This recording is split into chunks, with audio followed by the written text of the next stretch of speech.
Olá, senhores, sejam muito bem-vindos a mais um vídeo no canal Coruja do Carvalho 2. E o vídeo de hoje não é trazido através de nenhuma doação, é apenas um assunto que me veio à mente, até porque as promoções de vídeo do canal acabaram, então até diminuiu o valor lá por uma questão de oferta e demanda, né?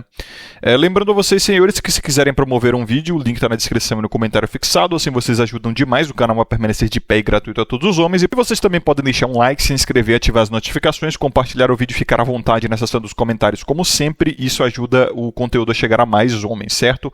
Lembrando também que no dia 7 de fevereiro eu vou lançar aí o que eu e o Caio cunhamos de Fórmula da Liberdade, que vai ser um treinamento de 3 etapas: liberdade financeira, liberdade emocional e liberdade geográfica. No tópico de liberdade emocional, a gente vai falar como identificar e quebrar manipulações sociais, a resolução de traumas que travam o desenvolvimento, ensinar como finalizar essas dependências emocionais em relacionamentos, ou família, ou questões afetivas mal resolvidas, uma blindagem mental também para parar de ser refém do sistema. Enfim, o segundo módulo vai ser sobre liberdade financeira, a gente vai falar sobre a criação de um negócio digital, o único empreendimento que funciona realmente no Brasil, sem esse negócio de contratar funcionário, de ter estoque, de fazer empréstimo, nada disso, isso dá merda no Brasil, tá? Então, o foco vai ser muito mais num negócio digital com baixo custo inicial. Então, vamos ensinar também passo a passo de planejamento e organização financeira, estratégia de investimento, introdução ao Bitcoin, gerenciamento de caixa para manter a economia. E no módulo de liberdade geográfica vai ser o foco em imigração. Uma logística completa para a saída do Brasil, desde visto, residência, cidadania, vários países, como morar fora de forma legal e organizada, como trabalhar de qualquer lugar do Brasil ou do mundo, né, o nomadismo, e desenvolvimento de várias estratégias para não ser refém de uma única localização, sabe? O lançamento vai ser no dia 7 de fevereiro, às 8 da manhã, e quem entrar no grupo de WhatsApp linkado aqui na descrição e no comentário fixado vai receber um link lá com descontos e bônus, válido pelas 16 horas de lançamento. E só para deixar avisado, eu gravei um vídeo de 40 minutos, que era para ser esse daqui, mas eu olhei assim e pensei, tá muito pesado. E olha que eu me segurei, tá? Eu tentei usar termos mais eruditos, mas eu percebi que poderia dar merda. Então, eu simplesmente vou deixar esse vídeo de 40 minutos aí na corte das corujas e vou fazer esse daqui como uma substituição. Mas basicamente o que eu falei foi sobre o tal do cachorro-orelha. E, assim, a minha questão com esse caso não é nem sobre o cachorro em si. Sim, de fato foi um evento psicopatológico isso aí, tá? Porque foi brutal, de fato, e os guris, porra, eles têm que se fuder de verde e amarelo, na minha opinião. Foi um ato com requintes de violência e essas criaturas, porra, esses guris são perturbados da cabeça, com certeza. Mas o que me preocupa mais, se é que me preocupa, né? Porque no fim das contas, casos como esse acontecem no Brasil à reveria, assim, todo santo dia tem um caso igual ou parecido nesse Brasil varonil. As pessoas, e principalmente a mídia, só escolhem a dedo algo para sensacionalizar e se revoltar, em grande verdade, tá? Porque tem casos até piores. No Brasil é assim, porra, nego se fudendo, gente morrendo, latrocínio, estupro, caralho. O Brasil é um país amaldiçoado. Então, parece que os operadores do submundo bem sabem, já conseguiram matematizar isso aí, as pessoas elas têm uns espaços de tempo, assim, uns lapsos de revolta. E de tempos em tempos eles vão escolhendo a dedo, não só as pessoas como também a mídia, de forma orgânica ou inorgânica, ou inorgânica, escolhem a dedo um caso desses aí e gera uma comoção nacional, uma revolta, e sempre pautado naquela dicotomia direita-esquerda, entendeu? Então a direita tá meio puta com o cachorro porque a esquerda quer, do nada, diminuir a maioridade penal e até estão falando até de pena de morte, porque grande parte dos envolvidos ali eram menores de idade e tal. E aí a direita sempre naquele reacionarismo, né? Do tipo, ah não, olha a hipocrisia da esquerda, ah não, eles só querem pena de morte agora quando é contra animal, olha aí, eles valorizam mais a vida animal do que a vida humana, blá blá blá blá blá. E aí fica nessa dicotomia. Enfim, pra mim são idiotas úteis, sabe? Pra mim é massa de manobra mesmo, útil pra alguém, né? Não pra mim. Só que a parte que eu acho engraçada disso tudo é como, por conta dos envolvidos, nesse caso, serem todos homens, e por conta desses casos acontecerem mais por mãos de homens, geralmente, existe uma tentativa totalizadora de dizer que o masculino ele tem intrinsecamente um mal que deve ser tratado. E alguns, como o Felipe Chaves até fez um react a respeito de uma TikToker lá, estavam falando que isso pode ser até rastreado a conteúdos Red Pill e conteúdos a respeito do resgate da masculinidade, do empoderamento, entre aspas, né, masculino. Eu sei que essa palavra ficou bem gay, mas enfim, empoderamento masculino ou qualquer coisa que seja, dando a entender que é intrinsecamente masculino ou da masculinidade esse tipo de comportamento violento, entendeu?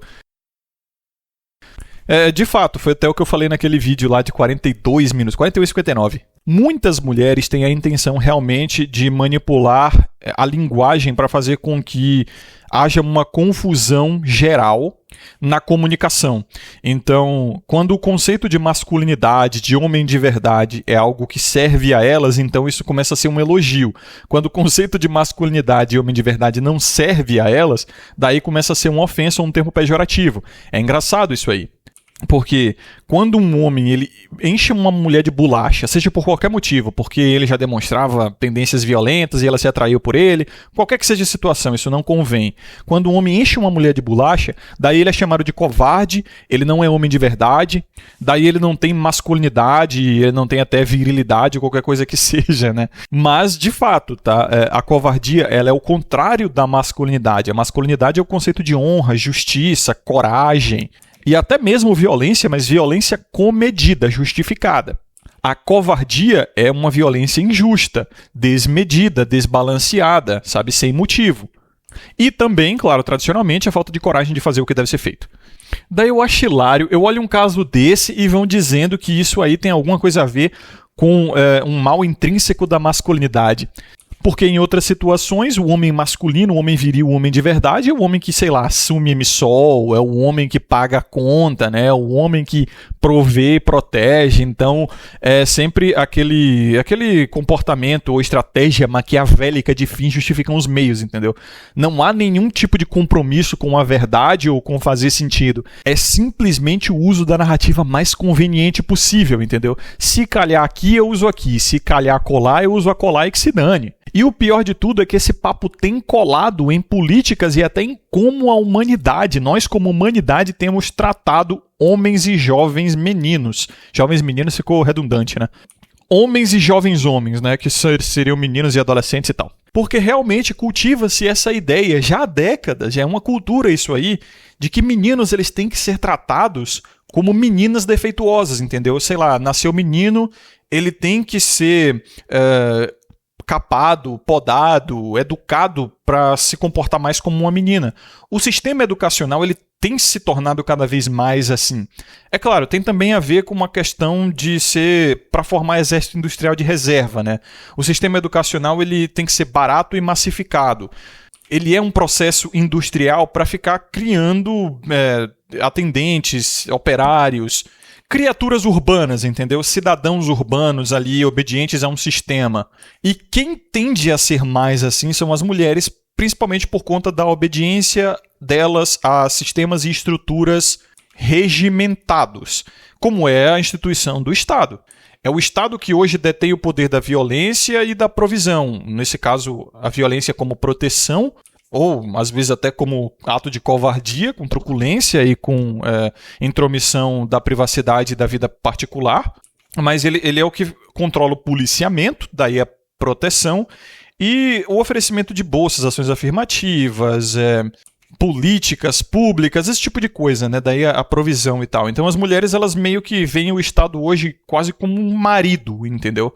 O governo sabe disso, o Estado sabe disso e ele tem cada vez mais usado narrativas de medo para justificar que as mulheres votem cada vez mais em partidos de esquerda, porque eles prometem uma falsa segurança a troco de liberdade, a troco de mais intromissão na vida das pessoas, não resolvem o problema, porque seria como se fosse a farmácia curando a sua doença, né?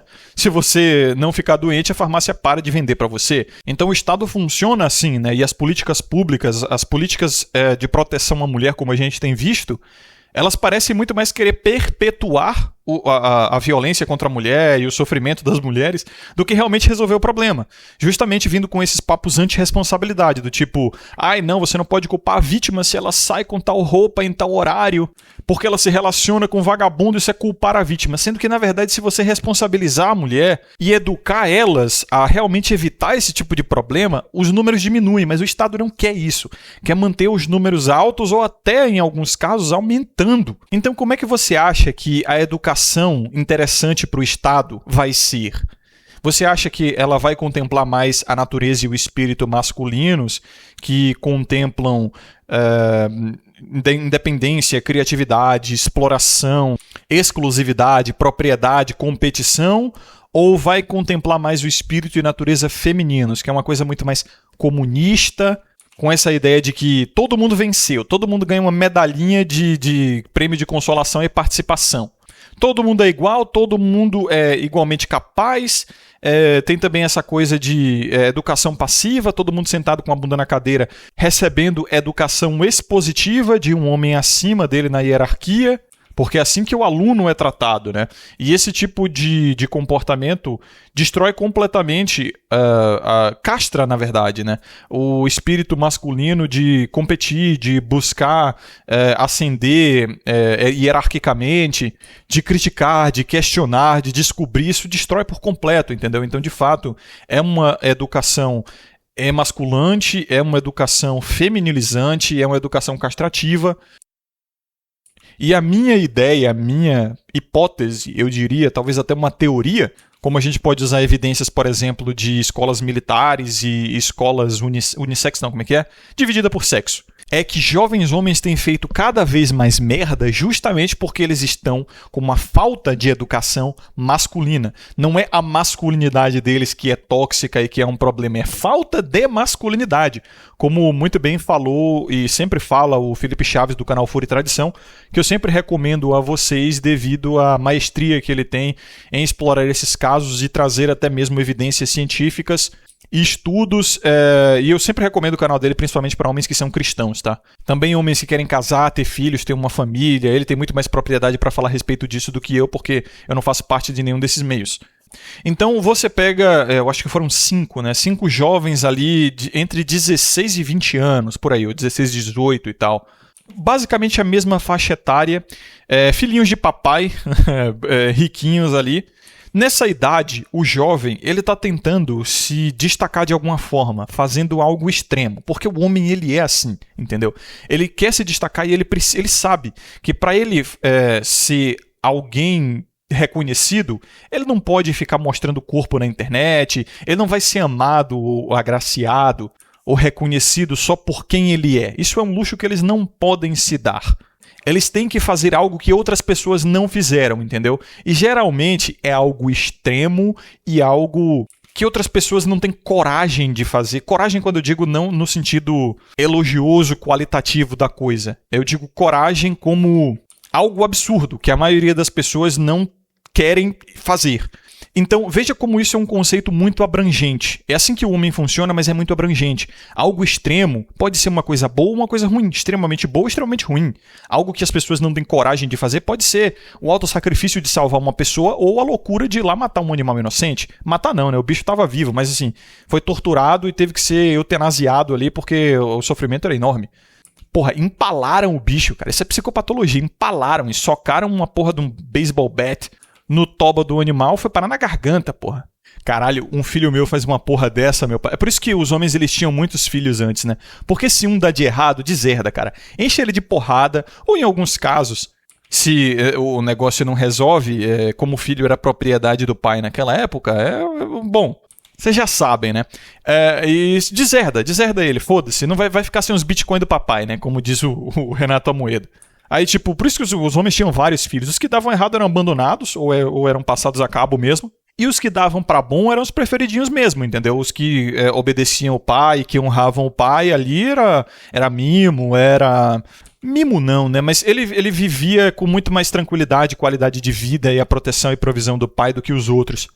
Mas hoje é complicado. Se um filho seu faz uma merda dessa, tu vai perder alguma coisa entre vocês vai morrer, entendeu?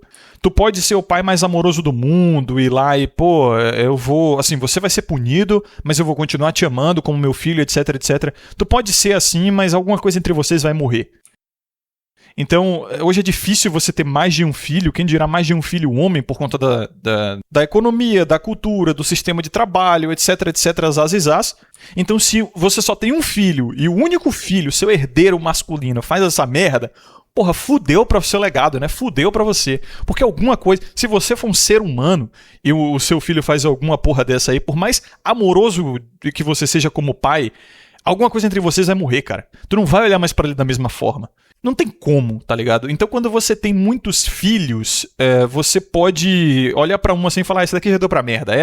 É a fruta podre do cesto, descarta essa porra aí. E você tem várias outras frutas no cesto, né? Mas, enfim, hoje em dia não dá mais pra ter esse luxo. Só que também tem outro problema nisso aí. Quando você tem muitos filhos, você tem que dividir a sua atenção e a educação entre todos eles. E isso é uma coisa muito difícil de se fazer. É por isso que eu nem penso em ser pai, cara. Tá maluco, dá um trabalho fudido, meu parceiro. E ainda merda pode acontecer, né? Mas a minha ideia é justamente de que jovens, eles são como loose cannons. Jovens homens, são loose cannons, como chamam aqui na gringa. Que é canhões desalinhados ou canhões sem foco. Atiram pra tudo quanto é lado.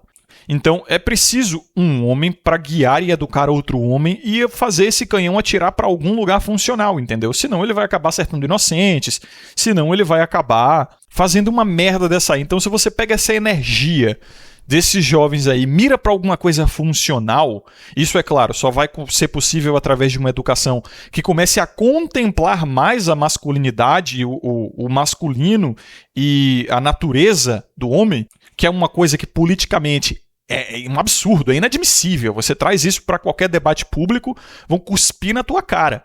Por que não? Porque os homens já receberam foco demais na educação, agora é a época das mulheres, porque o patriarcado, porque a masculinidade tradicional nos levou a guerras, nos levou a isso, nos levou a aquilo, e não, os homens já tiveram muito protagonismo, agora é a vez das mulheres e blá blá blá, né? Novamente, essa falta de atenção, esse descaso com jovens tá levando a umas merdas sinistras. Porque a natureza do menino, do jovem ali, do adolescente homem, é querer fazer algo extremo para aparecer. A natureza do homem é isso aí, é alto risco, alta recompensa, entendeu? Só que um jovem de 16, 18 anos está com merda, literalmente não, mas com merda na cabeça. Então se você pega esse guri e fala, meu irmão, ó, é o seguinte, tu vira policial, pega essa arma aqui, tu quer fazer merda? Tu quer matar gente? Tu quer praticar violência? Você é doidão, né? Você é bichão mesmo, né? Então vem aqui, vamos pra uma escola militar. Passa pelo treinamento do BOP, tá ligado? Treinamento do BOP. Porque das duas, uma, ou você pede pra sair e nunca mais apronta uma porra dessa na tua vida, ou você vira um cara brabo, pescoçudo mesmo, e toma esse fuzil aqui, sobe lá na favela e vai trocar tiro com CV. Sim, eu estou sendo alegórico, estou exagerando um pouco, mas de fato você consegue pegar, por exemplo, um jovem, analisar a situação dele, quais são os lados bons e os lados ruins dele, e dedicar ele a uma área mais funcional para a personalidade dele na sociedade. Então eu não estou aqui para dizer que a educação resolve. Pega esse guri, ressocializa ele, vai dar tudo certo. Eu estou aqui para dizer que uma boa educação evita esse tipo de coisa. Evita. Porque, sinceramente, ao meu ver, daqui para frente, depois que o ato já foi consumado e o cachorro já está todo... Quer dizer, morreu, né? Foi eutanasiado. Ao meu ver, só punição. Só tem punição no horizonte desses caras. Mas, de fato, tem muito jovem guri aí que está tentando fazer algo extremo, algo chocante para chamar a atenção, achando que isso vai tornar ele radical. É o famoso jorgista, do meme lá do Cauã Moura, né? O Jorge, que quer ser radicalzão e tal, quer quebrar paradigmas e ser extremo. E isso pode ser uma coisa boa. Se o cara ele conseguir, por exemplo, focar essa energia dele em um trabalho funcional. O cara vai ser um bombeiro, vai ser um policial, qualquer porra assim, que leva ele a fazer coisas extremas de alto risco e alta recompensa. Se bem que policial e bombeiro nem é tão bem recompensado assim, né? tem essa questão também. Os trabalhos exclusivamente ou majoritariamente masculinos não estão sendo bem recompensados pelos riscos. Então, os jovens homens eles estão fazendo merda porque eles já não veem mais benefício em seguir nenhum caminho funcional para a sociedade. Não estou passando a mão na cabeça desses caras, não. Mas é responsabilidade dos pais, de uma sociedade como coletivo, de uma comunidade, de entender seus jovens e educar seus jovens para que eles sejam funcionais para o grupo ali, né? Mas, novamente, eu sou aceleracionista. Eu não estou aqui para resolver problemas. Como eu falei, eu já fiz parte de debates públicos na época de faculdade, já fiz parte do movimento dos direitos dos homens, eu já tentei resolver essa porra desse problema. Ninguém dá ouvidos, não. O povo quer manter a merda acontecendo, o povo quer que os números de violência aumentem. Quando você descobre que, principalmente o Brasil, ele foi feito para funcionar assim, entendeu? Ele é um ambiente de loucura e de perversidade. Ele é uma república do caos. Você descobre que ele está correndo exatamente como planejado. Não é que o Brasil degringolou em algum momento, bom era na época X ou na época Y, como eu falei no começo desse vídeo. Todo santo dia no Brasil acontece uma merda a esse nível ou similar, tá? As pessoas, elas só escolhem, elas têm um espaço de tempo, assim, onde elas vão escolhendo a dedo casos extremos para se revoltar. O brasileiro, ele é emocional a esse ponto. Por exemplo, enquanto essa revolta coletiva aí do cachorro-orelha tem o seu spam e a sua vida útil, né, a sua expectativa de vida de mais ou menos 2, 3 semanas, nenhum outro caso vai causar revolta. E dá para matematizar isso aí, os operadores do submundo já matematizaram, que a memória do brasileiro, assim, a memória emocional revoltosa, ela dura 2 a 3 semanas no máximo, a depender da seriedade, do quanto aquilo impactou o brasileiro. Nesse meio tempo, outras notícias tão chocantes ou até mais não tem espaço. O algoritmo ele também funciona assim. O algoritmo já matematizou isso, as redes sociais já matematizaram, e no fim das contas as pessoas revoltosas ali são só massa de manobra para ganhar dinheiro mesmo, né? E aí depois passa-se algum tempo, poucos dias de um cooldown, sabe?